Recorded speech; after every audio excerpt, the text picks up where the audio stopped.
ಶಿವಯೋಗ ಧರ್ಮಾರ್ಥ ಭೋಗ ಗುರುವೇ ತ್ಯಾಗ ಗುರುವೇ ಸುಖೀ ಗುರುವೇ ವಾಚಾ ಗುರುವೇ ಭವರೋಗ ಶರಣಾದೆ ಬಸವ ಗುರುವೇ.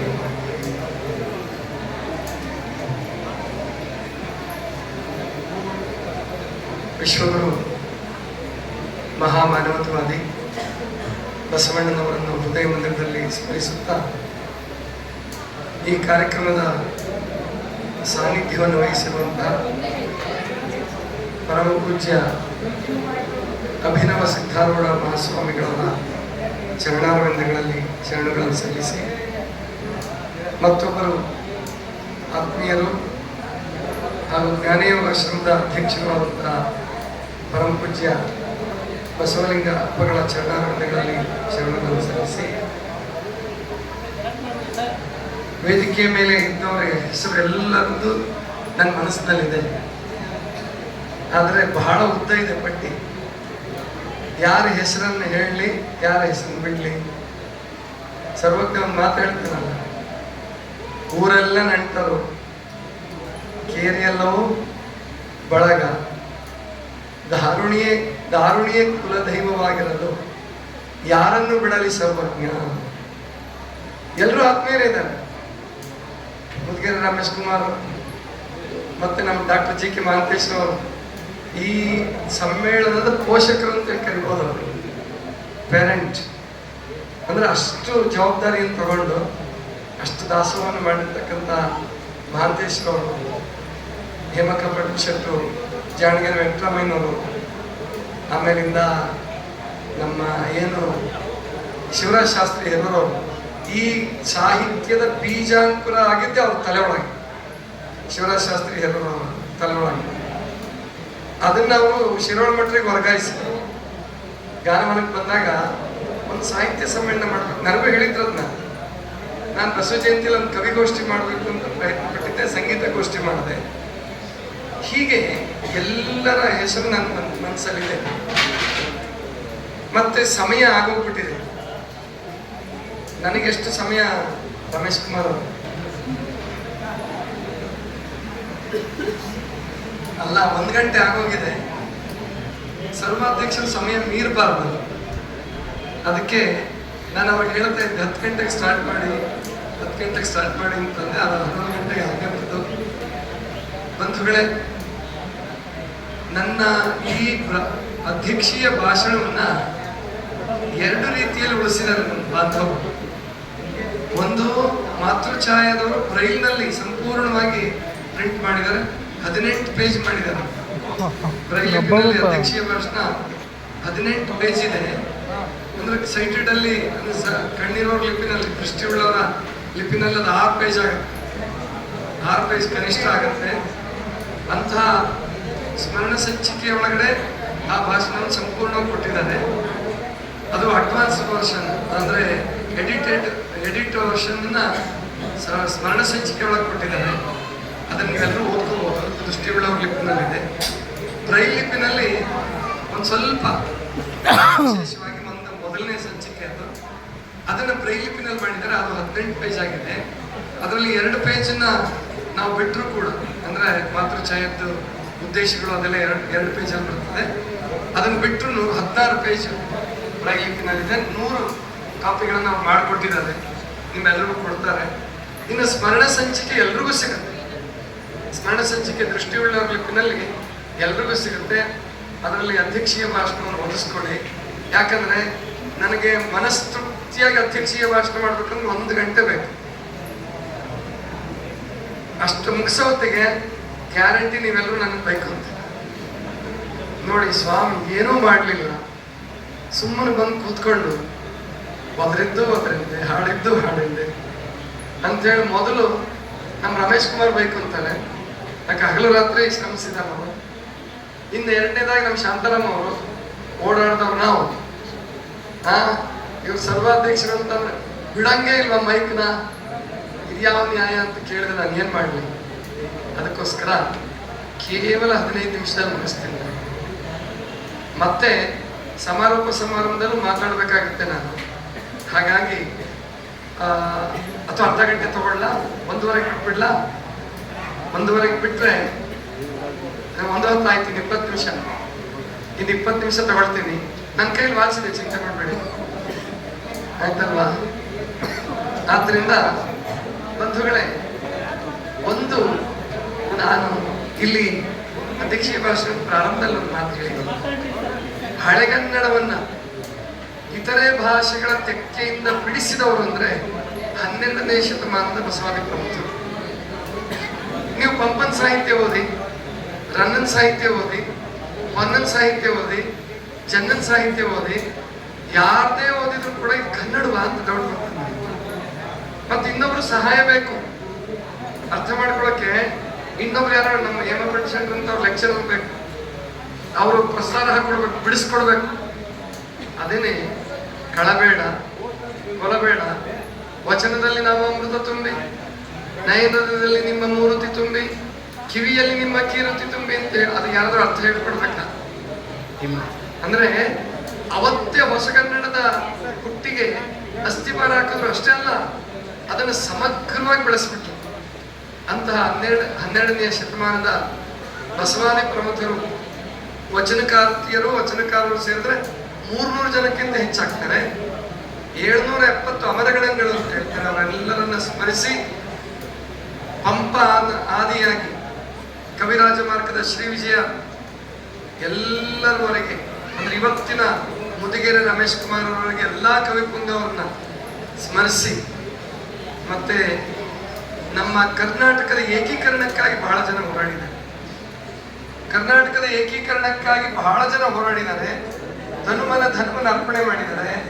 ಆ ಎಲ್ಲರನ್ನ ಸ್ಮರಿಸಿ ಇವತ್ತು ನೀವು ನನಗೆ ಅಖಿಲ ಕರ್ನಾಟಕ ಪ್ರಥಮ ಅಂಧರ ಸಾಹಿತ್ಯದ ಆ ಸಾಹಿತ್ಯ ಸಮ್ಮೇಳನದ ಸರ್ವಾಧ್ಯಕ್ಷನನ್ನಾಗಿ ಮಾಡಿದಂತ ನಿಮಗೆಲ್ಲರಿಗೂ ನಾನು ಕೃತಜ್ಞತೆಯನ್ನು ಸಲ್ಲಿಸಿ ಒಂದು ವಿಶೇಷವಾದ ಘಟನೆ ಹೇಳ್ತೀನಿ. ಯಾಕೆ ಹಿಂದ್ಗಡೆ ಮಾತಾಡ್ತಾ ಇದೀರ? ಮಾತಾಡಬೇಡಿ.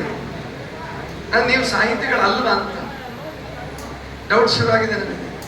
ನೀವು ಸಾಹಿತಿಗಳಲ್ಲದಿದ್ರು ಪರವಾಗಿಲ್ಲ ಮಾರಾಯ, ಈ ಸಭೆಯ ಜೀವಾಳಗಳೇ ನೀವು. ನಾವು ಯಾರಿಗೋಸ್ಕರ ಹೇಳೋದು? ನಿಮ್ಗೋಸ್ಕರನೇ ಹೇಳೋದು. ಮಾತಾಡ್ಬಾರ್ದು. ಕೇಳಿಸ್ಕೊಳ್ಳಿ. ಯಾರು ಚೆನ್ನಾಗಿ ಕೇಳ್ತಿರೋ ಅವ್ರು ಚೆನ್ನಾಗಿ ಬರೀತಿರೋ. ಖಂಡಿತವಾಗ್ಲು ನೀವು ಚೆನ್ನಾಗಿ ಕೇಳೋದೇ ಕಲಿಯಿಲ್ಲ ಅಂತಂದ್ರೆ ಬರೆಯಕ್ಕೆ ಸಾಧ್ಯನೇ ಇಲ್ಲ. ನನ್ನ ವ್ಯಕ್ತಿತ್ವವನ್ನು ನಾನು ಈ ಮಟ್ಟಕ್ಕೆ ರೂಪಿಸ್ಕೊಳ್ಳೋದ ಕಾರಣ ನಾನು ಒಳ್ಳೆ ಕೇಳುವನಾಗಿದ್ದೆ. ಆದ್ರಿಂದ ಇದಕ್ಕೆ ಸಾಧ್ಯ ಆಯಿತು. ಸುಮಾರು 3 ವರ್ಷಗಳ ಹಿಂದೆ ನಡೆದಂತ ಒಂದು ಘಟನೆ. ವಿಜಯಪುರಕ್ಕೆ ಕನ್ನಡದ ಕಣ್ವ ಅಂತ ಪ್ರಸಿದ್ಧರಾದಂತವ್ರು, ಕನ್ನಡದ ಕಣ್ವ BM ಶ್ರೀಕಂಠಯ್ಯನವರು ಬಂದಿರ್ತಾರೆ. ಅವರು ವಾಹನವನ್ನು ಬಿಟ್ಟು ಇಳಿದ ಕೂಡ್ಲೇನೆ ಬಿಜಾಪುರದ ಮಣ್ಣನ್ನ ಹಣೆಗೆ ವಿಭೂತಿ ತರ ಹಚ್ಕೊಳ್ತಾರೆ. ಹಣೆಗೆ ವಿಭೂತಿ ತರ ಹಚ್ಕೊಂಡು ಆಮೇಲೆ ಎಲ್ಲ ಮಾತಾಡಿಸ್ತಾರೆ. ಎಲ್ಲರೂ ನಮಸ್ಕಾರ, ಉಭಯ ಕುಶಲೋಪರಿಗಳೆಲ್ಲ ಆದ್ಮೇಲೆ, ಸರ್ ಒಂದು ಸ್ವಲ್ಪ ಸಮಯ ಇದೆ, ಗೋಲ್ಗುಮ್ಮಟ ನೋಡಕ್ ಹೋಗೋಣ ಸರ್ ಅಂತ. BM ಶ್ರೀಕಂಠಯ್ಯನವರು ಹೇಳ್ತಾರೆ, ನಿಮ್ಮೂರಲ್ಲಿ ಗೋಲ್ಗುಮ್ಮಟಕ್ಕಿಂತಲೂ ದೊಡ್ಡ ಗುಮ್ಮಟ ಇದೆ, ಮೊದಲು ಅದನ್ನ ನಾನು ನೋಡ್ಬೇಕು ಅಂತ. ಎಲ್ರಿಗೂ ಆಶ್ಚರ್ಯ. ಬಿಜಾಪುರದಾಗಲ್ಲ, ಕರ್ನಾಟಕದಲ್ಲೇ ಗೋಲ್ಗುಮ್ಮಟದಂತ ದೊಡ್ಡ ಗುಮ್ಮಟ ಇಲ್ಲ. ಅಂಥದ್ರಲ್ಲಿ ನಮಗ್ ಗೊತ್ತಿಲ್ಲದೆ ಇರ್ತಕ್ಕಂಥ ಗುಮ್ಮಟ ಯಾವ್ದಪ್ಪ ಇವ್ರ ಕಣ್ಣಿಗೆ ಬಿದ್ದಿದ್ದು? ಯಾವ್ದು ಸರ್ ಅದು ಗುಮ್ಮಟ? ನಮಗ್ ಗೊತ್ತಿರೋದು ಗೋಲ್ಗುಮ್ಮಟ ಒಂದೇನೆ, ಇನ್ನು ಇದಕ್ಕಿಂತ ದೊಡ್ಡ ಗುಮ್ಮಟ ಅಂತಿರಲ್ಲ, ಯಾವ್ದು ಸರ್ ಅದು ಅಂದ್ರೆ ಅದೇಪ್ಪ ವಚನ ಗುಮ್ಮಟ.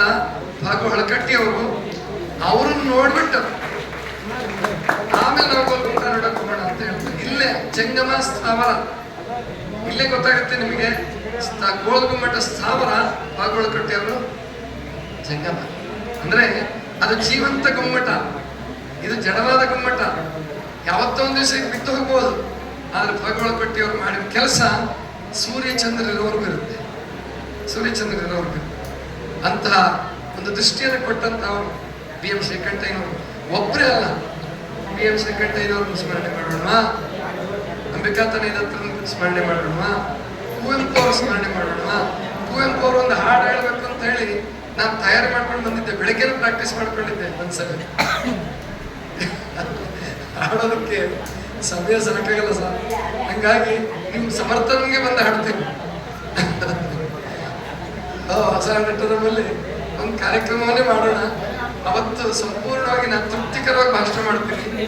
ಯಾಕಂದ್ರೆ ಸಮಯದ ಮಿತಿಯನ್ನು ನೋಡ್ಬೇಕು, ಸಮಯದ ಮಿತಿಯನ್ನು ನೋಡ್ಬೇಕು. ಆದ್ದರಿಂದ ಬಂಧುಗಳೇ, ನಾವು ಸಂತೋಷವಾಗಿ ಈ ಕಾರ್ಯಕ್ರಮನ ಮಾಡ್ತಾ ಇದ್ದೀವಿ. ಒಂದು ಮಾತು ಹೇಳಿದ್ರು ನಮ್ಮ ಚನ್ನಗಿರಿ ವೆಂಕಟರಮಣಯ್ಯನವರು, ಒಂದು ಮಾತು ಬಹಳ ಚಂದ ಹೇಳಿದ್ರು. ಕರ್ನಾಟಕದ ಇತಿಹಾಸದಲ್ಲ, ಇಡೀ ಭಾರತದ ಇತಿಹಾಸದಲ್ಲಿಯೇ ಅಂಧರೇ ಸಂಘಟಿಸಿದಂತ ಪ್ರಥಮ ಸಾಹಿತ್ಯ ಸಮ್ಮೇಳನ, ಬರೀ ಕನ್ನಡಕ್ಕಲ್ಲ, 22 ಭಾಷೆಗಳಲ್ಲಿ ಭಾರತದಲ್ಲೆಲ್ಲೂ ಸಂಘಟನೆ ಆಗಿಲ್ಲ. ಈ ತರ ಸಾಹಿತ್ಯ ಸಮ್ಮೇಳನ ಎಲ್ಲೂ ಸಂಘಟನೆ ಇಲ್ಲ. ಖುಷಿಯಾಗಿಲ್ಲ ನಮಗೆಲ್ಲ? ಹೇಳಿ ಚಪ್ಪಾಳೆ ಹೊಡಿಸ್ಕೋಬೇಕಲ್ಲ, ಯಾರು ಹೊಡಿತಾ ಇಲ್ಲ ಸಭೆನಲ್ಲಿ? ಯಾಕೆ ಹಸುಪಾಳಾಗಿದ್ಯಾ? ಚಪ್ಪಾಳೆ ಹೊಡಿಲಾರ್ದಷ್ಟು ಹಸುವಾಗಿಬಿಟ್ಟಿದ್ಯಾ? ಅಷ್ಟೇ ಅಲ್ಲ ರೀ, ಇನ್ನು ಬೇಕಾದ್ರೆ ನೀವು ಯೂಟ್ಯೂಬ್ನಲ್ಲಿ ಮತ್ತು ಬೇರೆ ಬೇರೆ ಕಡೆ ಕಂಪ್ಯೂಟರ್ನಲ್ಲಿ ಹುಡುಕರಿ, ಪ್ರಾಯಶಃ ಇಂಗ್ಲಿಷ್ನಲ್ಲಾಗಲಿ, ಲ್ಯಾಟಿನಲ್ಲಾಗಲಿ, ಗ್ರೀಕಲ್ಲಾಗಲಿ, ಫ್ರೆಂಚಲ್ಲಾಗಲಿ, ರಷ್ಯಾ ಭಾಷೆಯಲ್ಲಿ, ರಷ್ಯನ್ ಭಾಷೆಯಲ್ಲಿ ಸಾಹಿತ್ಯಕ್ಕೆ ಬಹಳ ಮಹತ್ವ ಇದೆ. ಆ ಯಾವ ಭಾಷೆಗಳಲ್ಲೂ ಕೂಡ ಅಂಧರಿಗಾಗಿಯೇ ಒಂದು ಪ್ರತ್ಯೇಕ ಸಾಹಿತ್ಯ ಸಮ್ಮೇಳನ ಆಯೋಜನೆ ಆಗಿಲ್ಲ ಅಂತ ಕಾಣಿಸುತ್ತಪ್ಪ. ಜಾಗತಿಕ ಮಟ್ಟದಲ್ಲಿ ನೋಡಿ ಎಂತ ಸಂತೋಷ ಸಂಗತಿ ಅಲ್ಲ. ಆದ್ರೆ ದುರ್ದೈವದ ಸಂಗತಿ ಏನ್ ಗೊತ್ತಾ, ನಮ್ಮ ಮೀಡಿಯಾದವ್ರ ಕಣ್ಣಿಗೆ ಯಾರಿಗೂ ಬೀಳಲೇ ಇಲ್ವಾ? ಇದು ಬೀಳಲೇ ಇಲ್ಲ. ಇವತ್ತು ಯೋಗ ಅಥವಾ ಪರಮಾತ್ಮ ಇಚ್ಛೆನೇ ಏನೋ ಗೊತ್ತಿಲ್ಲ, ನಮ್ಮ ಸಾಹಿತ್ಯ ಸಮ್ಮೇಳನ ಚೂರು ಛಾಯೆ ಬೀಳ್ಬೇಕು ಅನ್ನೋ ಕಾರಣಕ್ಕೇನೋ ಮನಮೋಹನ್ ಸಿಂಗ್ ಅವರು ನಿನ್ನೆ ವಿಧಿವಶರಾದ್ರು, ನಿಧನರಾದ್ರು. ಅದೇನು ಪಾಪ ಮನಮೋಹನ್ ಸಿಂಗ್ ಅವ್ರ ಕೈಯಲ್ಲೂ ಇಲ್ಲ, ಪರಮಾತ್ಮ ಇಚ್ಛೆ ಅದು ಸಾವು ಹುಟ್ಟು ಯಾರಿಗೂ ಗುಟ್ಟು ಬಿಟ್ಕೊಟ್ಟಿಲ್ಲ, ಯಾರಿಗೂ ಬಿಟ್ಕೊಟ್ಟಿಲ್ಲ ಪರಮಾತ್ಮ.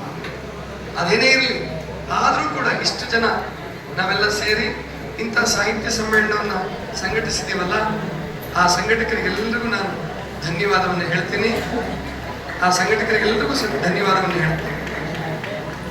ಮತ್ತೆ ಈ ಒಂದು ಮಾತಿದೆ, ಇತಿಹಾಸವನ್ನ ಅರಿಯಲಾರದವನು ಇತಿಹಾಸವನ್ನ ನಿರ್ಮಿಸಲಾರ.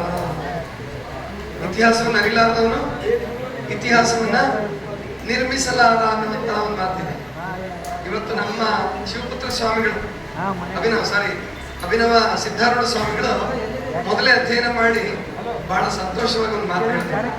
ಹಾನಗಲ್ ಕುಮಾರ ಸ್ವಾಮಿಗಳ ಬಗ್ಗೆ ಮತ್ತು ಪುಟ್ಟಯ್ಯನವರ ಬಗ್ಗೆ, ಪಂಚಾಕ್ಷರಯ್ಯನವರ ಬಗ್ಗೆ ನನಗನ್ನಿಸ್ತು, ನಾನು ತಪ್ಪು ಮಾಡಿದೆ. ವಚನ ಹೃದಯವನ್ನು ಅವ್ರಿಗೇನಾದ್ರು ನಾನು ಮೊದಲೇ ಮುಟ್ಟಿಸಿದ್ರೆ ಇನ್ನೂ ಎಷ್ಟು ಸಂತೋಷ ಪಡ್ತಿದ್ರು ಅವರು. ಇಲ್ಲೇ ವೇದಿಕೆ ಮೇಲೆ ಕುತ್ಕೊಂಡೆ ಸ್ವಲ್ಪ ಓದಿ ಅಷ್ಟು ಸಂತೋಷ ಪಟ್ಟಿದ್ದಾರೆ. ಪರವಾಗಿಲ್ಲ, ಅದು ಯೋಗಪ್ಪ. ಅವ್ರು ಹೇಳ್ಬೇಕು ಅಂತಿದ್ರು ಸಮಯ ಇರಲಿಲ್ಲ, ಇವತ್ತು ಇನ್ನೂ ಹೇಳ್ಬೇಕು ಅಂತ ಇದ್ರು ಕೂಡ ಸಮಯ ಇರಲಿಲ್ಲ ಅಂತ. ಏನು ವಚನ ಹೃದಯದ ಪುಸ್ತಕವನ್ನು ಬರಿಬೇಕಾದ್ರೆ ನಮ್ಮ ಶರಣರ ಇತಿಹಾಸದ ಮಹತ್ವ ನನಗೆ ಅರ್ಥ ಆಯ್ತು. ಅಲ್ಲಮ ಪ್ರಭುಗಳು ಒಂದು ವಚನ ಹೇಳ್ತಾರೆ, ಅದನ್ನ ಅಧ್ಯಕ್ಷ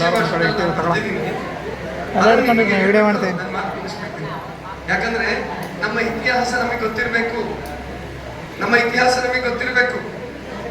ಹಿಂದಣ ಅರಿವು ಏನು ತಿಪ್ಪಿರಿ ತಾಯಂದ್ರೆ ಹಿಂದೆಗಡೆ ಮಾತಾಡ್ತಿದ್ದೆ. ಮತ್ತೆ ಅರಿವು ಏನು ತಿಪ್ಪಿರಿ, ಅರಿವು ಸಾಮಾನ್ಯವೇ, ಹಿಂದಣ ಹೆಜ್ಜೆಯ ನೋಡಿ ಕಂಡಲ್ಲದೆ ನಿಂದ ಹೆಜ್ಜೆಯ ನರಿಯಬಾರದು, ಮುಂದಣ ಹೆಜ್ಜೆಯ ಅಳಿದಲ್ಲದೆ ಒಂದು ಪಾದ ನೆಲೆಗೊಳ್ಳದು, ನೆಲನ ಬಿಟ್ಟು ಆಕಾಶದಲ್ಲಿ ನಿಂದು ಮುಗಿಲೊಳಗೆ ಮಿಂಚಿದಲ್ಲದೆ ತಾನಾಗಬಾರದು, ಗುಹೇಶ್ವರನೆಂಬುದು ಬರಿದೇಬಹುದೇ ಹೇಳಿದೆ.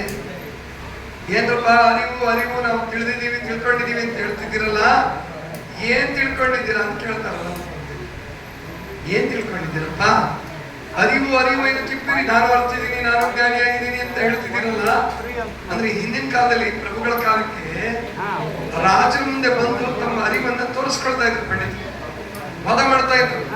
ನನ್ನ ವಾದವನ್ನ, ನನ್ನ ಸಾಮರ್ಥ್ಯವನ್ನ ಮೀರಿಸುವಂತ, ನನ್ನ ಜ್ಞಾನವನ್ನು ಮೀರಿಸುವಂತವ್ರು ನಿಮ್ಮ ಹಸ್ತದಲ್ಲಿ ಎಲ್ಲರೂ ಇದ್ದಾರ ಕೇಳ್ತಿದ್ರು, ಸವಾಲು ಹಾಕ್ತಿದ್ರು. ಅವರಿಗೆ ಅಲ್ಲಮ ಪ್ರಭುಗಳು ವಿಶ್ವವಿದ್ಯಾಲಯದಲ್ಲಿ, ಅಂದ್ರೆ ಜಗತ್ತಿನ ವಿದ್ಯಾಲಯದಲ್ಲಿ ಒಂದು ಸವಾಲು ಹಾಕಿದ್ದಾರೆ.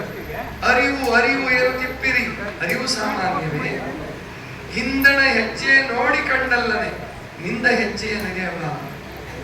ಅಂದ್ರೆ ಅವಾಗ ಪುಸ್ತಕಗಳೆಲ್ಲರಿಗೂ ಸಿಗ್ತಿರ್ಲಿಲ್ಲ. ಈಗಿನ ಹಾಗೆ ಇತಿಹಾಸ, ಭೂಗೋಳ, ಪೌರನೀತಿ, ಸಮಾಜಶಾಸ್ತ್ರ, ಆ ಶಾಸ್ತ್ರ, ಈ ಶಾಸ್ತ್ರ ಎಲ್ಲರಿಗೂ ಸಿಗ್ತಿರ್ಲಿಲ್ಲ. ಬಾಯಿ ಮೂಲಕನೇ ಕಲಿಸ್ಬೇಕು, ಇಲ್ಲ ಅಂದ್ರೆ ತಾಡೋಲೆಯ ಮೂಲಕ ಕಲಿಸ್ಬೇಕು. ಸಾಮಾನ್ಯರಿಗೆ ಶಿಕ್ಷಣ ಸಿಗ್ತಿರ್ಲಿಲ್ಲ. ಹಾಗಾಗಿ ಹಿಂದಿನವರ ಬಗ್ಗೆ, ಹಿಂದಿನವರ ಮಹತ್ವವನ್ನು ನಾವು ಎಲ್ಲಿ ಕೇಳಬೇಕಾಗಿತ್ತಪ್ಪ ಅಂದ್ರೆ ಪುರಾಣಗಳಲ್ಲಿ ಮಾತ್ರ ಕೇಳಬೇಕು. ಈ ಪುರಾಣಗಳು ಮಾಡಿರೋ ಚೇಷ್ಟೆ ಏನು ಅಂದ್ರೆ, ಒಬ್ಬ ವ್ಯಕ್ತಿಯನ್ನು ಕುರಿತು ಇಲ್ಲ ಉತ್ಪ್ರೇಕ್ಷೆ ಮಾಡ್ತವೆ, ಇಲ್ಲ ಅಪಪ್ರೇಕ್ಷೆ ಮಾಡ್ತವೆ. ಎರಡೂ ಕೂಡ ಆ ವ್ಯಕ್ತಿಗೆ ಅನ್ಯಾಯವನ್ನೇ ಮಾಡ್ತವೆ. ಉತ್ಪ್ರೇಕ್ಷೆಯೂ ಕೂಡ ಅನ್ಯಾಯವೇ, ಅವಪ್ರೇಕ್ಷಣೆಯೂ ಕೂಡ ಅನ್ಯಾಯವೇ. ನಿಮ್ಮೆಲ್ಲರಿಗೂ ಉತ್ಪ್ರೇಕ್ಷಣೆ ಗೊತ್ತಿತ್ತು, ಎಕ್ಸಾಗರೇಷನ್ ಅಂತ ಹೇಳ್ತಾರೆ ಇಂಗ್ಲಿಷ್ ಅಲ್ಲಿ. ಉತ್ಪ್ರೇಕ್ಷೆ ಎಷ್ಟು ಅಪಾಯಕಾರಿಯೋ ಅವಪ್ರೇಕ್ಷಣೆಯೂ ಕೂಡ ಅಷ್ಟೇ ಅಪಾಯಕಾರಿ. ಅವಪ್ರೇಕ್ಷಣೆ ಎಷ್ಟು ಅಪಾಯಕಾರಿಯೋ ಉತ್ಪ್ರೇಕ್ಷೆಯೂ ಕೂಡ ಅಷ್ಟೇ ಅಪಾಯಕಾರಿ. ಅಲ್ಲಮ ಪ್ರಭುಗಳ ಬಗ್ಗೆ ಆಗಲಿ, ಬಸವಣ್ಣವ್ರ ಬಗ್ಗೆ ಆಗಲಿ, ಮಹಾದೇವಿ ಅಕ್ಕನವ್ರ ಬಗ್ಗೆ ಆಗಲಿ, ಕೆಲವರು ಉತ್ಪ್ರೇಕ್ಷೆ ಮಾಡಿದ್ರು, ಕೆಲವರು ಅವಪ್ರೇಕ್ಷೆ ಮಾಡಿದ್ರು. ಹರಿಹರ ಬಹಳಷ್ಟು ಜನರ ಬಗ್ಗೆ ಅವಪ್ರೇಕ್ಷೆ ಮಾಡ್ಬಿಟ್ಟ. ಅದನ್ನೆಲ್ಲ ಇಲ್ಲಿ ಕೊಟ್ಟಿದ್ದೀನಿ. ಉತ್ಪ್ರೇಕ್ಷೆ ಮಾಡ್ತಾ ಇದ್ದೀನಿ ತಿಳ್ಕೊಂಡಿದ್ದ ಅವನು, ಕೈಲಾಸದಿಂದ ಕರೆಸ್ತಾ ಇದ್ದೀನಿ ತಿಳ್ಕೊಂಡಿದ್ದ. ಆದ್ರೆ ಎಷ್ಟು ಸುಳ್ಳಾಯ್ತು ಅಂತಂದ್ರೆ, ಅದಕ್ಕೆ ನೀವು ವಚನ ಹೃದಯ ಪುಸ್ತಕ ಓದ್ಬೇಕು. ವಚನ ಹೃದಯವನ್ನು ಇವತ್ತು ಅತಿಥಿಗಳಿಗೆಲ್ಲರಿಗೂ ಕೊಡ್ತೀನಿ. ನನ್ನ ಅಂಧ ಬಂಧುಗಳಿಗೆ ನಿಮಗೆ ಪ್ರತ್ಯೇಕವಾಗಿ ಆ ಪುಸ್ತಕ ಕಳಿಸ್ಕೊಡ್ತೀನಿ. ಯಾರಿಗೆ ಬೇಕು ನನಗೆ ಫೋನ್ ಮಾಡಿ ಉಚಿತವಾಗಿ ಕಳಿಸ್ಕೊಡ್ತೀನಿ. ನೀವೇನು ಹಣ ಕೊಡಬೇಡಿ ಅದಕ್ಕೆ, ಯಾಕಂದ್ರೆ ದಾಸೋಹಿಗಳಿದ್ದಾರೆ, ಅದಕ್ಕೆಲ್ಲ ದಾಸೋಹಿಗಳು ಕೊಟ್ಟಿದ್ದಾರೆ. ಯಾರೇ ಅಂಧ ಬಂಧುಗಳು ನನಗೆ ಫೋನ್ ಮಾಡಿದ್ರು ಕೂಡ ಆ ಪುಸ್ತಕವನ್ನು ಉಚಿತವಾಗಿ ಕಳಿಸ್ಕೊಡ್ತೀನಿ, ವಿತ್ ಪೋಸ್ಟಲ್ ಚಾರ್ಜ್. ನಮಗೆ free matter for the blind ಅಲ್ಲ, ಅದು ಗೊತ್ತಾಯ್ತಲ್ಲ, ಅದು ಸೈಟೆಡ್ ಬುಕ್ ಅದು. ಅದರಿಂದ ಉಚಿತವಾಗಿ ಕಳಿಸ್ಕೊಡ್ತೀನಿ. ಅದನ್ನ ಇವತ್ತು ಅತಿಥಿಗಳು ಯಾರಿಗೆ ಸಿಕ್ಕಿಲ್ವೋ ಆ ಪುಸ್ತಕವನ್ನು ಕೇಳಿ ಪಡ್ಕೊಳ್ಳಿ. ಆ ಪುಸ್ತಕವನ್ನು ಓದಿ ದಯವಿಟ್ಟು. ಅದರಲ್ಲಿ 2 ನಂಬರು ನಂದೇ ಹಾಕಿದ್ದೀನಿ. ಹೊಸ ದೃಷ್ಟಿಕೋನ ವಚನಾಂಕಿತಗಳಲ್ಲಿ 12 ಜಗದ್ಗುರುಗಳು ಹೇಳಿದಾರಂತ, 12ನೇ ಇಸ್ವಿಯಿಂದ 12ನೇ ಶತಮಾನದಿಂದ ಇಲ್ಲಿಯವರೆಗೆ ಯಾರೂ ಕೂಡ ವಚನಾಂಕಿತಗಳನ್ನು 8 ವಿಭಾಗವಾಗಿ ಮಾಡಿಲ್ಲ. ಅದನ್ನ ಈ ಅಂಧನಿಂದ ಮಾಡಿಸಿದರೆ ಬಸವಣ್ಣ. ಗೊತ್ತಾಯ್ತಲ್ಲ, ನನಗೆ ಅಂಧ ಅಂತ ಹೇಳ್ಕೊಳಕ್ ಬೇಜಾರಿಲ್ಲ. ವಿಕಲಚೇತನ, ವಿಶೇಷ ಚೇತನ ಯಾವ ಶಬ್ದಗಳು ನಮಗೆ ಬೇಡ. ಯಾಕಂದ್ರೆ ಚೇತನಕ್ಕೆ ವಿಕಲತೆ ಇಲ್ಲ, ಚೇತನಕ್ಕೆ ವಿಕಲತೆ ಇಲ್ಲ. ಗೊತ್ತಾಯ್ತಲ್ವ? ವಿಕಲಚೇತನ ಬಳಸಬೇಡಿ ದಯವಿಟ್ಟು. ಮತ್ತೆ ವಿಶೇಷ ಚೇತನನೂ ಬೇಡ. ಹೆಂಗ್ರಿ ವಿಶೇಷ ಚೇತನ ಆಗ್ತೀವಿ? ಈಗ 40 ವರ್ಷದಿಂದ ಈ ಬಸವಾನಂದ ಸ್ವಾಮೀಜಿ ನೀವು ಯಾರಾದ್ರೂ ನೋಡಿದ್ರೆ, ನಾನು ಮೈಸೂರಿನಲ್ಲಿ ಓದುವಾಗ 1ನೇ ಕ್ಲಾಸಲ್ಲಿ ಹಾಸ್ಟೆಲಲ್ಲಿ ಇದ್ಕೊಂಡು ಆ ಕಜ್ಜಿ ಹತ್ತಿಸ್ಕೊಂಡು ಆ ಕಷ್ಟಪಟ್ಟು ಅವ್ರು ಮಾಡಾಕಿದ ಮುದ್ದೆ ಉಂಡು ಬೆಳೆಯುವಾಗ ಬ್ರೈಲ್ ಲಿಪಿ ನನಗೆ ಬರೋದು 6 ತಿಂಗಳ ಕಷ್ಟ ಆಯ್ತು, ತುಂಬಾ ಕಷ್ಟ ಆಯ್ತು. TVN ಮಾಸ್ಟರ್ ಅಂತಿದ್ರು, ಹೊಡೆದು ಕಲಿಸಿದ್ರು ನನಗೆ. ಆ ಬ್ರೈಲ್ ಲಿಪಿ ಕಲಿಸದೆ ಹೋಗಿದ್ರೆ ನಾನೆಲ್ಲರೂ ಇಂಥ ಪುಸ್ತಕ ಬರೆಯೋದಕ್ಕಾಗ್ತಿತ್ತು. ಅದಕ್ಕೆ ಯಾಕೆ ಅಂಧರು ಅಂತ ಹೇಳ್ಕೊಳಕ್ ಯಾಕೆ ಹಿಂಜರಿತೀವ್ರಿ? ನೀವು ಕಣ್ಣಿದ್ದವ್ರು ನಮ್ಗೆ ಏನಾರು ಹೇಳ್ರಪ್ಪ. ಮೋದಿಯವ್ರು ಹೇಳ್ತಾರೆ ದಿವ್ಯಾಂಗರು. ಹೌದಪ್ಪ, ಬಹಳ ಒಳ್ಳೆ ಶಬ್ದ. ನೀವು ದಿವ್ಯಾಂಗರು ಅಂದ ಕೂಡಲೇ ನಮ್ ಕಣ್ಣು ಬಂದ್ಬಿಡ್ತದ? ಅಥವಾ ನಮಗೇನಾದ್ರೂ ಆ ಸಮಸ್ಯೆ ಪರಿಹಾರ ಆಗೋಗುತ್ತಾ? ಬಸವಣ್ಣವರು ಹೇಳಿದ್ದಾರೆ, ಕೂಡಲ ಸಂಗನ ಶರಣರ ಅಂಗಹೀನರೆಂದರೆ ನಾಯಕರ. ಹೌದಪ್ಪ, ಅನ್ಬೇಡ್ರಿ, ಸರಿ.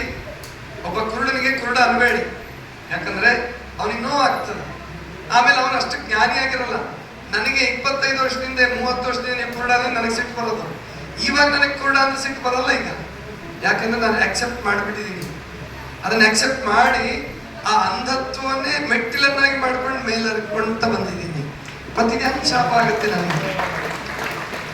ಆದ್ರೆ ಅಂಧರನ್ನ ಅಂಧರಾಗಿ ಗುರುತಿಸ್ರಿ, ವಿಕಲಚೇತನ ಅನ್ಬೇಡಿ. ಚೇತನಕ್ಕೆಂದೂ ವಿಕಲತೆ ಇರೋದಿಲ್ಲ. ಚೇತನ ಅಂದ್ರೆ ಆತ್ಮ. ನೈನಂ ಚಿಂದಂತಿ ಶಸ್ತ್ರಾಣಿ ನೈನಂ ನ ದಯತಿ ಪಾವಕಃ. ಅಂದ್ರೆ ಗಾಳಿ ಒಣಗಿಸೋದಿಲ್ಲ, ಅಗ್ನಿ ಸುಡೋದಿಲ್ಲ, ನೀರು ಮುಳುಗಿಸೋದಿಲ್ಲ, ನೀರು ಕೊಲ್ಲೋದಿಲ್ಲ, ಶಸ್ತ್ರಗಳಿಂದ ಕಡಿಯಕ್ಕಾಗಲ್ಲ ಅದನ್ನ. ಅಂತ ಚೇತನ, ಸೋಲ್ ಅಥವಾ ಸ್ಪಿರಿಟ್, ಅದನ್ನ ಹೇಗ್ರಿ ನೀವು ವಿಕಲ ಅಂತ ಹೇಳ್ತೀರಿ? ಯಾರು ಆ ಪುಣ್ಯಾತ್ಮ ವಿಕಲಚೇತನ ಶಬ್ದ ಸೃಷ್ಟಿಸಿದವನು? ಅವನು ಸೃಷ್ಟಿಸ್ಲಿ, ಪಾಪ ಕಣ್ಣಿದ್ದವನು ಸೃಷ್ಟಿಸಿರ್ಬೋದು. ನೀವೆಂದ್ರಿ ಒಪ್ಕೊಂಡ್ರಿ ರಮೇಶ್ ಕುಮಾರ್ ಶಿವರಾಜ್ ಶಾಸ್ತ್ರಿಗಳು ಅವತ್ತು ಹೇಳಬಾರ್ದೇನ್ರಿ ಅವ್ರಿಗೆ? ಅದಕ್ಕೆ ವಿಕಲಚೇತನ ಅಂತ ಹೇಳಿ ವಿಶೇಷ ಚೇತನ ವಿಶೇಷ ಚೇತನ. ಅದಕ್ಕೆ ನಾನು ನಮ್ಮಲ್ಲಿ ಮೀಟಿಂಗ್ ಮಾಡಿದ್ರು ಮಹಾಮನೆಯಲ್ಲಿ, ಅಂಧರ ಸಾಹಿತ್ಯ ಸಮ್ಮೇಳನ ಅಂತಾನೆ ಕರೀರಪ್ಪ ಅಂತ ಹೇಳಿದೆ ನಾನು. ಹೌದು, ಪ್ರಥಮ ಅಂಧರ ಸಾಹಿತ್ಯ ಸಮ್ಮೇಳನ ಯಾಕೆ ನಮ್ಗೆ ಅದ್ರ ಬಗ್ಗೆ? ಅದಕ್ಕೋಸ್ಕರವಾಗಿ ಬಂಧುಗಳೇ, ನಮ್ಮ ಇತಿಹಾಸ ಪುರುಷರನ್ನ 4 ಜನರನ್ನು ಸ್ಮರಿಸಿ ನನ್ನ ಭಾಷಣ ಮುಗಿಸ್ತೀನಿ. ಅಲ್ಲಂಪ್ರಭುಗಳು ಹೇಳಿದ್ದಾರೆ, ಅದರ ವಚನದ ಅರ್ಥವನ್ನು ನಿಮಗೆ ಮುಂದೆ ಯಾವಾಗಂದ್ರೆ ಹೇಳ್ತೀನಿ.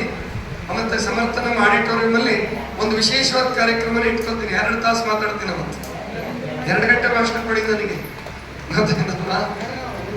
ಅದಕ್ಕೆ ಬಂಧುಗಳೇ, ಏನಪ್ಪಾ ಅಂತಂದ್ರೆ, ನಮ್ಮಲ್ಲಿ ಮೊಟ್ಟ ಮೊದಲು ಲೂಯಿ ಬ್ರೈಲ್ಗಿಂತ ಮೊಟ್ಟ ಮೊದಲು ನಾವು ನೆನೆಸಬೇಕಾದ ಸೂರದಾಸನನ್ನು. ಸೂರದಾಸ ಕೃಷ್ಣ ಭಕ್ತಿಯ ಪರಾಕಾಷ್ಠತೆಯನ್ನು ಮುಟ್ಟಿ ಇವತ್ತಿಗೂ ನೀವು ಉತ್ತರ ಭಾರತದಲ್ಲಿ ಹೋದ್ರೆ, ಡೆಲ್ಲಿಗೆ ಹೋದ್ರೆ, ಲಕ್ನೋಗೆ ಹೋದ್ರೆ, ಸೂರದಾಸ್ ಜಿ ಕ್ಯಾ ಹೋನಾ ಚಾಹಿಯೆ ಆಪ್ಕೋ ಅಂತ ಕೇಳ್ತಾರೆ. ಸೂರದಾಸ್ ಜಿ ಅದರ ಸಂಸ್ಕಾರವಂತರು ನಮಗೆಲ್ಲ ಸೂರದಾಸ್ ಜಿ ಅಂತ ಕರೀತಾರಲ್ರಿ. ಆ ಪುಣ್ಯಾತ್ಮ ಎಂತ ಪ್ರಭಾವ ಮಾಡಿರ್ಬೇಕು. ಅವಾಗಿಂದು ಬ್ರೈಲ್ ಲಿಪಿ ಇರ್ಲಿಲ್ಲ. ಸೂರದಾಸರ ಕಾಲಕ್ಕೆ ಬ್ರೈಲ್ ಲಿಪಿ ಇರ್ಲಿಲ್ಲ. ಸೂರದಾಸ್ ಜಿ ಅಂತ ಗೌರವಿಸ್ತಾರೆ. ಇವತ್ತು ಎಂತ ಹಾಡುಗಳನ್ನು ರಚನೆ ಮಾಡಿದ್ದಾರೆ. ತುಳಸಿದಾಸರು, ಕಬೀರದಾಸರ ಮಟ್ಟಕ್ಕೆ ಅವರು ಹಾಡುಗಳನ್ನು ರಚನೆ ಮಾಡಿದ್ದಾರೆ ಹಿಂದಿಯಲ್ಲಿ. ಅಂತ ಸೂರದಾಸರು ಸಂಪೂರ್ಣವಾಗಿ ಕುರುಡರು. ಪಾರ್ಸಲಿ ಬ್ರ್ಯಾಂಡ್ ಅಲ್ಲ ಅವರು, ಏನ್ರಪ್ಪ ಪಾರ್ಸಲ್ ಬ್ರ್ಯಾಂಡ್ ಅಲ್ಲ ಅವರು, ಸಂಪೂರ್ಣವಾಗಿ ಕಾಣಿಸ್ತಿರ್ಲಿಲ್ಲ.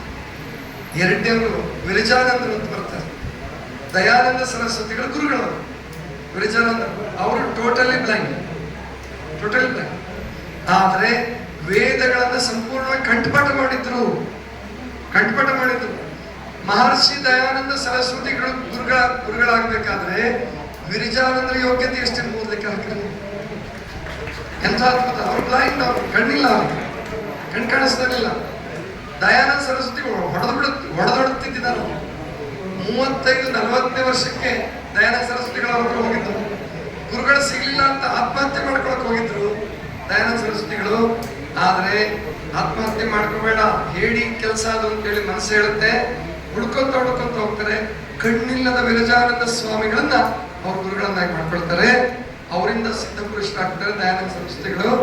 ದಯಾನಂದ ಸರಸ್ವತಿಗಳು ಯಾಕೆ ಉಳಿದ್ರೆ ಹೆಸರು ಅಂದ್ರೆ ಸತ್ಯಾರ್ಥ ಪ್ರಕಾಶ ಅಂತ ಪುಸ್ತಕ ಬಂದ್ರು. ಅದು ಕುಳ್ಕೊಂಡ್ರು. ಆರ್ಯ ಸಮಾಜವನ್ನ ಸ್ಥಾಪನೆ ಮಾಡಿದ್ರು. ಅದು ಕುಳ್ಕೊಂಡ್ರು. ಪ್ಲೇಟೋಗೆ ಸಾಕ್ರಟೀಸ್ ಹೇಗೋ ಹಾಗೆ ದಯಾನಂದ ಸರಸ್ವತಿಗಳು ವಿರಜಾನಂದ ಸ್ವಾಮಿಗಳು ಬ್ಲೈಂಡ್, ಕಣ್ಣಿರ್ಲಿಲ್ಲ ಅವರು. ಆಮೇಲೆ ಬ್ರೈಲ್ ಲಿಪಿ ಕಲೀಲಾರದೆ ಬೆಳೆದವರು ಅಂದ್ರೆ ನಮ್ಮ ಗಾನಯೋಗಿ ಪಂಚಾಕ್ಷರಿ ಗಮನ. ಬ್ರೈಲ್ ಲಿಪಿ ಕಲ್ತ್ಕೊಂಡಂತೆ ನನಗೆ ಗೊತ್ತಿರ್ಲಿಲ್ಲ. ಆದ್ರೆ ಗಾನಯೋಗಿ ಪಂಚಾಕ್ಷರಿ ಅಜ್ಜವರಿಗೆ ಅವ್ರಿಗೆ ಬ್ರೈಲ್ ಲಿಪಿ ಬರ್ತಿರ್ಲಿಲ್ಲ. ಎಂಥ ನೆನಪಿನ ಶಕ್ತಿ ಅವ್ರದ್ದು ಅಂದ್ರೆ ಮಾತೃ ಹೃದಯ ಗಾನಯೋಗಿ ಪಂಚಾಕ್ಷರಿ. ಆ ಸಿನಿಮಾ ನೋಡಿದ್ರೆ ಕಣ್ಣೀರು ಬರ್ತದೆ. ಮಕ್ಕಳಿಗೆ ಹಾಲಿಲ್ಲ ಅಂತ ಕಾರಣಕ್ಕೆ ತಾವು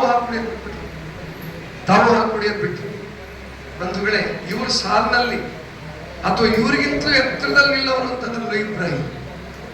ಅವ್ರು ನಮ್ಮ ದೇಶದವರಲ್ಲ. ಕೂಪವರೆ ಹಳ್ಳಿಯಲ್ಲಿ, ಸಾಮಾನ್ಯ ಹಳ್ಳಿಯಲ್ಲಿ ಹುಟ್ಟಿ ಕಣ್ಣನ್ನು ಚುಚ್ಚಿಕೊಂಡು, ಆಯುಧದಿಂದ ಚುಚ್ಚಿಕೊಂಡು ಕಳ್ಕೊಂತಾರೆ. ಅದು ಪ್ರಕೃತಿ ನೀಡಿದ ಸವಾಲು.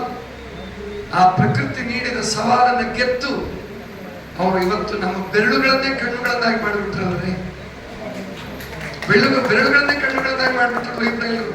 ದಯವಿಟ್ಟು ಯಾರು ಬ್ರೈಲ್ ಲಿಪಿಯನ್ನ ತಿರಸ್ಕಾರ ಮಾಡಬೇಡಿ. ನೀವು ಬೇಕಾದಂತ ಮೊಬೈಲ್ ಇಟ್ಕೊಳ್ಳಿ, ಬೇಕಾದಂತ ಕಂಪ್ಯೂಟರ್ ಕಲೀರಿ, ಏನೇ ಮಾಡಿದ್ರು ಬ್ರೈಲ್ ಲಿಪಿಯಿಂದ ನೀವೇನಾದ್ರೂ ಬಿಟ್ರೆ ನಿಮಗೆ ಮನಸ್ಸನ್ನೇ, ಹೃದಯವನ್ನೇ ಕಳ್ಕೊಂಡಂಗೆ. ಆದ್ರಿಂದ ಬ್ರೈಲ್ ಲಿಪಿಯನ್ನು ಎಲ್ಲರೂ ಕಲಿಬೇಕು. ಆ ಬ್ರೈಲ್ನಲ್ಲಿ ಓದ್ಬೇಕು ನಾವು. ನಾನು ಹೈಸ್ಕೂಲಲ್ಲಿ ಇದ್ದಾಗ ಪರಶಿವಮೂರ್ತಿಗಳು ಇಂಟಿಗ್ರೇಟೆಡ್ ಎಜುಕೇಶನ್ ಸ್ಟಾರ್ಟ್ ಮಾಡ್ತಾ ಇದ್ರು KWB ಇಂದ. ನಾವೆಲ್ಲ ವಿರೋಧಿಸ್ತಾ ಇದ್ವಿ ಅದನ್ನ. ಸಮಗ್ರ ಇಂಟಿಗ್ರೇಟೆಡ್ ಎಜುಕೇಶನ್ಗೆ ಆ ಕುರುಡರ ವ್ಯಕ್ತಿತ್ವ, ನಮ್ಮ ವ್ಯಕ್ತಿತ್ವ ಸರಿಯಾಗಿ ಬೆಳವಣಿಗೆ ಆಗಲ್ಲ. ನಮ್ಮ ಸಮಾಜದಲ್ಲೇ ಬದುಕಬೇಕು, ನಮಗೆ ಪ್ರತ್ಯೇಕ ಸ್ಕೂಲ್ ಇರಬೇಕು ಅಂತ ನಾವು ಪ್ರತಿಪಾದನೆ ಮಾಡಿದ್ವಿ ಹೈಸ್ಕೂಲ್ನಲ್ಲಿ. ಇವತ್ತು ಮಹಾಂತೇಶ್ ಅವರಾಗ್ಲಿ, ಮುದುಗೆರೆ ರಮೇಶ್ ಕುಮಾರ್ ಆಗ್ಲಿ, ನಾನಾಗ್ಲಿ, ಶಿವರಾಜ್ ಶಾಸ್ತ್ರಿಗಳಾಗ್ಲಿ ನಮ್ಮದೇ ಆದಂತಹ ವ್ಯಕ್ತಿತ್ವವನ್ನು ರೂಪಿಸ್ಕೊಳ್ಳೋದಕ್ಕೆ ಕಾರಣ ನಾವು ಚಿಕ್ಕವರಿದ್ದಾಗ ಬ್ಲೈಂಡ್ ಸ್ಕೂಲ್ನಲ್ಲಿ ಬೆಳೆದ್ವಿ ಅಂತ ಹೇಳ್ಬೇಕು. ತಗೊಂಡೋಗಿ ನಮ್ಮನ್ನು ಸೈಟೆಡ್ ಸ್ಕೂಲಲ್ಲೇ ಹಾಕ್ಬಿಟ್ಟಿದ್ರೆ ನಾವು ಯಂತ್ರಗಳ ತರ ಆಗೋಗ್ಬಿಡ್ತಿದ್ವಿ ಅಷ್ಟೇ. ಈ ಸಂವೇದನೆ, ಈ ಸೆನ್ಸಿಟಿವ್ನೆಸ್ ಬರ್ತಿರ್ಲಿಲ್ಲ. 10 ವರ್ಷ ನಾವು ಒಂದೇ ಶಾಲೆಯಲ್ಲಿ ಓದಿ ಆ ಶಾಲೆ ಬಿಟ್ಟು ಬರ್ಬೇಕಾದ್ರೆ ಕಣ್ಣೀರು ಹಾಕಿ ಹೊರಗಡೆ ಬಂದಿದ್ವಿ. ಯಾಕೆಂದ್ರೆ ನಮ್ಮದೇ ಜಗತ್ತು ಅದು, ನಮ್ಮ ವ್ಯಕ್ತಿತ್ವವನ್ನು ರೂಪಿಸ್ಕೊಳ್ಳೋಕೆ ಅವಕಾಶ ಇತ್ತು. ಅದಕ್ಕೆ ಇಂಟಿಗ್ರೇಟೆಡ್ ಎಜುಕೇಶನ್ ನಲ್ಲಿ ಏನು ವಿಶೇಷತೆ ಕಂಡುಕೊಂಡ್ರು ನನಗೆ ಗೊತ್ತಿಲ್ಲ. ದಯವಿಟ್ಟು ಬ್ಲೈಂಡ್ ಸ್ಕೂಲ್ಗಳನ್ನ ಚೆನ್ನಾಗಿ ಮಾಡಿ, ಆಮೇಲೆ ಸಿಕ್ಸಿಕಲ್ ಬ್ಲೈಂಡ್ ಸ್ಕೂಲ್ ತೆಗೆಯಕ್ಕೆ ಹೋಗ್ಬೇಡಿ. ಸಿಕ್ಸಿಕೂರಲ್ಲಿ ಬ್ಲೈಂಡ್ ಸ್ಕೂಲ್ ತೆಗೆಯೋದು ಬೇಡ. ಒಂದು 4-5 ಸ್ಕೂಲ್ ಚೆನ್ನಾಗಿ ನಡೆಸ್ರಿ. ರಮಣ ಮಹರ್ಷಿ ನಡೆಸ್ತಾ ಹಾಗೆ blind school, Mysuru blind school ಅಂತೂ ಅವನತಿ ಹಾದಿ ಹಿಡ್ದಿದೆ. ಅದನ್ನೇನಾದ್ರೂ ಇಂಪ್ರೂವ್ ಮಾಡಕ್ ನಮ್ಮ ಮಹಾಂತೇಶ್ ಅವರು ಸರ್ಕಾರನ ಕೇಳಿದ್ರು, ಕೊಡ್ಲಿಲ್ಲ. ಅವ್ರಿಗೆ ಸರ್ಕಾರದವರು ಕೊಟ್ಟಿದ್ರು, ಇನ್ನೂ ಎಷ್ಟು ಚೆನ್ನಾಗಿ ಮಾಡ್ತಿದ್ರು ಗೊತ್ತಿಲ್ಲ. ಅಂದ್ರೆ ಬ್ಲೈಂಡ್ಗೆ ಪ್ರತ್ಯೇಕವಾದ ಸ್ಕೂಲ್ ಬೇಕು, ನಮಗೆ ಪ್ರತ್ಯೇಕವಾದ ಸ್ಕೂಲ್ ಬೇಕು ನಮಗೆ. ಆದ್ರಿಂದ ಬಂಧುಗಳೇ, ನಾವು ಅರ್ಥ ಮಾಡ್ಕೋಬೇಕು. ಅಂದ್ರೆ ಬ್ರೈಲ್ ಲಿಪಿ ನಮಗೆ ಬೆರಳುಗಳಲ್ಲಿ ಕಣ್ಣುಗಳಂತ ಅಂದ್ಕೊಟ್ಟಂತದ್ದು. ನೀವು ಬೇಕಾದಷ್ಟು ಕೇಳ್ರಿ, ಕಿವಿಯಿಂದ ಬೇಕಾದಷ್ಟು ಕೇಳ್ರಿ, ಬೆರಳಿನಿಂದ ಓದಷ್ಟು ಸಂತೋಷ ಆಗೋದೇ ಇಲ್ಲ, ಖಂಡಿತ ಆಗಲ್ಲ. ವಿಧಿ ಇಲ್ಲ ಅಂತ ನೀವು ಕೇಳಿಸ್ಕೋಬಹುದು, MA PhD ಮಾಡಿರ್ಬೋದು ನೀವು ಕೇಳಿಸ್ಕೊಂಡು. ಆದ್ರೆ ಇವತ್ತು ನಾನೇ ಬರೆಸಿದಂತ ಭಾಷಣವನ್ನ ಮಾತೃಛಾಯದವರು ಪ್ರಿಂಟ್ ಮಾಡಿಕೊಟ್ಟಿದ್ದನ್ನ ರಾತ್ರಿಯಿಂದಲೇ 3 ಸಾರಿ ಓದ್ಕೊಂಡೆ. ನಾನು 3 ಸಾರಿ ಓದ್ಕೊಂಡೆ. ಎಷ್ಟು ಸಂತೋಷ ಆಯ್ತು ಗೊತ್ತಾ ನನಗೆ. ಬೆಳಿಗ್ಗೆ 3 ಗಂಟೆಯಿಂದ ಓದ್ತಾ ಇದ್ದೀನಿ ನಾನು ಭಾಷಣ. ನಾನೇ ಬರ್ಸಿರೋದು, ಆದ್ರೂ ಬೇಜಾರಾಗಿಲ್ಲ ಬ್ರೈಲ್ ಲಿಪಿಲಿ ಓದಕ್ಕೆ ನನಗೆ, ಗೊತ್ತಾಯ್ತಲ್ವಾ? ಆದ್ರಿಂದ ಬಂಧುಗಳೇ, ಬ್ರೈಲ್ ಲಿಪಿಗೆ ಮಹತ್ವವನ್ನು ಕೊಡಿ. ಬ್ಲೈಂಡ್ ಸ್ಕೂಲ್ಗಳನ್ನ ಹೊಸದಾಗಿ ಕಟ್ಟೋದಕ್ಕೆ ಪ್ರಯತ್ನ ಮಾಡ್ರಿ. ನಮ್ಮದೇ ಆದಂತ ಸಂಸ್ಕೃತಿ, ನಮ್ಮದೇ ಆದಂತ ಸಮಾಜ, ನಮ್ಮದೇ ಆದಂತ ಪರಿಸರವನ್ನು ನಿರ್ಮಾಣ ಮಾಡ್ಕೊಳ್ಳೋದು ತಪ್ಪೇನಲ್ಲ. ಇನ್ನು ಈ ಬ್ಲೈಂಡ್ನೆಸ್ ಆಗ್ಲಿ, ವಿಕಲಾಂಗತೆ ಆಗ್ಲಿ, ಅದು ಶಾಪವೂ ಅಲ್ಲ, ವರವೂ ಅಲ್ಲ. ಕೆಲವರು ಹೇಳ್ತಿದ್ರು, ಸ್ವಾಮೀಜಿ ನಿಮ್ ಭಾಷಣ ಕೇಳಿದ್ರೆ ನಾವು ಉಳ್ವಿ ಪಾದಯಾತ್ರೆ ಹೋಗ್ತಿರ್ತೀವಿ. ಉಳ್ವಿಯಿಂದ ಬಸವ ಕಲ್ಯಾಣದವರೆಗೂ ಪಾದಯಾತ್ರೆ ಮಾಡಿದ್ದೀನಿ ನಾನು, 650 ಕಿಲೋಮೀಟರ್ ಹೆಚ್ಚು ಕಡಿಮೆ. ಹಾಗೆ ಪಾದಯಾತ್ರೆ ಮಾಡಿದಾಗ ಕೆಲವರು ಹೇಳ್ತಿದ್ರು, ನನಗೆ ಕಣ್ಣು ಮುಚ್ಕೊಂಡು ನಡೆಯಕ್ಕೆ ಪ್ರಯತ್ನ ಮಾಡಿ ಬೀಳೋರು. ನನಗೆ ಇಬ್ರು ಆ ಕಡೆ ಒಬ್ರು ಈ ಕಡೆ ಒಬ್ರು ನಿಂತ್ಕೊಳ್ತಿದ್ರು, ಕೈ ಹಿಡ್ಕೊಳ್ಳಾರ್ದ ಕಿಲೋಮೀಟರ್ ಗಟ್ಟಲೆ ನಡೀತಿದ್ದೆ ನಾನು. ಅವ್ರಿಗೆ ಸೂಚನೆ ಕೊಟ್ಟಿರ್ತಿದ್ದೆ, ನಿನ್ ಕಡೆ ಬಂದ್ರೆ ನೀನ್ ಸರ್ಸು, ನನ್ನ ಕಡೆ ಬಂದ್ರೆ ನೀನ್ ಸರ್ಸು. ಇಬ್ರು ಇರ್ತಿದ್ರು, ಇಷ್ಟು ಚೆನ್ನಾಗಿ ನಡೆಸ್ತಿದ್ರು. ಅವ್ರು ನಡೆಸ್ತಿದ್ರು, ಕಣ್ಣಿದ್ದವ್ರು ಬೀಳ್ತಿದ್ರು, ನಾನು ಬಿದ್ದಿಲ್ಲ, ಇದುವರೆಗೂ ಮುಳೆ ಮುರ್ಕೊಂಡಿಲ್ಲ. ಇಷ್ಟೆಲ್ಲ ಮಾಡೋದಕ್ಕೆ ಕಾರಣ ಏನಪ್ಪಾ ಅಂದ್ರೆ ವ್ಯಕ್ತಿತ್ವ ಬೇಕು. ಕೆಲವರು ಹೇಳ್ತಿದ್ರು, ನಾವು ನಿಮ್ಮಂಗೆ ಕುರುಡರಾದ್ರೆ ಅಂತ ಹೇಳ್ತಿದ್ರು. ನಾವು ನಿಮ್ಮಂಗೆ ಕುರುಡರಾದ್ರೆ ಅಂತ ಯಾರು ಅನ್ಕೋಬೇಡಿ. ಪರಮಾತ್ಮ ನಮಗೆ ಏನ್ ಕೊಟ್ಟಿದಾನೋ ಅದನ್ನ ಚೆನ್ನಾಗಿ ಒಪ್ಕೊಳ್ಬೇಕು. ನಿಮಗೆ ಕಣ್ಣು ಕೊಟ್ಟಿದ್ರೆ ಆ ಕಣ್ಣನ್ನು ಚೆನ್ನಾಗಿ ಬಳಸಿ. ನಿಮಗೆ ಕಣ್ಣು ತೆಗೆದಿದ್ರೆ ನಿಮಗೆ ಏನು ಚೆನ್ನಾಗಿ ಕೊಟ್ಟಿದ್ದಾನೆ ಅದನ್ನು ಚೆನ್ನಾಗಿ ಬಳಸಿ. ಇವತ್ತು ಸಮರ್ಥನಂತ ಒಂದು ಇಂಟರ್ನ್ಯಾಷನಲ್ ಫೇಮಸ್ ಒಂದು ಆರ್ಗನೈಸೇಷನ್ ಕಟ್ಟಬೇಕಾದ್ರೆ ಮಹಾಂತೇಶ್ ಅವ್ರ ಕಣ್ಣಿಲ್ಲದ ಸ್ಥಿತಿಯನ್ನು ಸಂಪೂರ್ಣವಾಗಿ ಒಪ್ಕೊಂಡಿದ್ದಾರೆ. ಟೋಟಲಿ ಬ್ಲೈಂಡ್ ಅವರು. ಅವ್ರ ಸ್ನೇಹಿತ ನಾಗೇಶನನ್ನ ಸ್ಮರಿಸ್ಬೇಕು ಇವಾಗ. ಅವರಿಗೆ ಕಣ್ಣಾಗಿ, ಅವ್ರ ಪಾರ್ಷಲ್ ಬ್ಲೈಂಡ್ ಇದ್ದ ನಾಗೇಶನ್, ಅವ್ರಿಗೆ ಕಣ್ಣಾಗಿ ಬೆಳೆಸಿದ್ದಕ್ಕೆ ಇವತ್ತು ಚೆನ್ನಾಗಿ ಬೆಳೀತು, ಗೊತ್ತಾಯ್ತಲ್ವ? ಅದಕ್ಕೆ ಬಂಧುಗಳೇ, ನಾವು ಹಾಗಿದ್ರೆ, ಹೀಗಿದ್ರೆ, ಹಂಗಾಗಿದ್ರೆ, ಹಿಂಗಾಗಿದ್ರೆ, ಅಥವಾ ಇತ್ತುಗಳು ಹಂಗಾಗ್ಬೇಕಾಗಿತ್ತು, ಹಿಂಗಾಗ್ಬೇಕಾಗಿತ್ತು ಬಿಟ್ಬಿಡಿ. ಅವರು ಇತ್ತುಗಳು ರೇಗಳನ್ನೆಲ್ಲ ಬಿಟ್ಟು ಹೀಗಾಗಬೇಕು, ಹೀಗೆ ತಯಾರಾಗಬೇಕು ಅನ್ನುವಂತ ಛಲದಿಂದ ಹೊರಡೋಣ. ನಮಗೆ ನೋಡ್ರಿ, ಅವಕಾಶಗಳನ್ನ ನಾವೇ ಸೃಷ್ಟಿಸ್ಕೊಳ್ಬೇಕು ಅನ್ನೋದು ಅವಾಗೆ ಬರೋದಿಲ್ಲ, ಅವಾಗೆ ಬರಲ್ಲ, ನಾವು ಸೃಷ್ಟಿಸ್ಕೋಬೇಕು.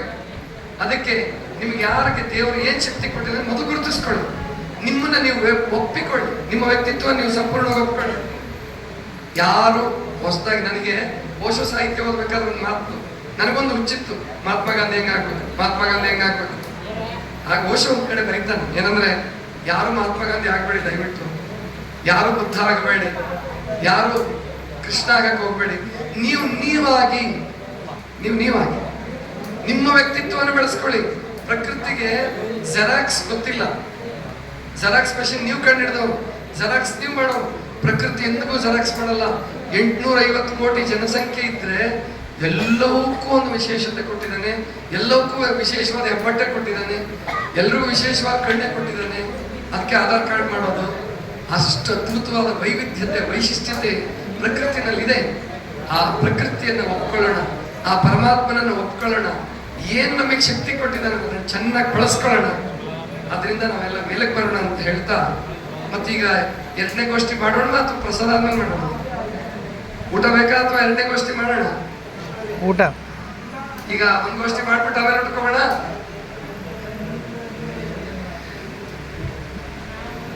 ಗೋಷ್ಠಿ ನಡೆಯುತ್ತೆ. ಈ 2ನೇ ಗೋಷ್ಠಿ ಪ್ರಾರಂಭ ಆಗುತ್ತೆ. ಮತ್ತೆ ನನ್ನ ಮಾತುಗಳು ಇಷ್ಟೇ ಸಾಕು, 1:15 ಮೇಲೆ 2 ನಿಮಿಷ ಆಗೋಯ್ತು.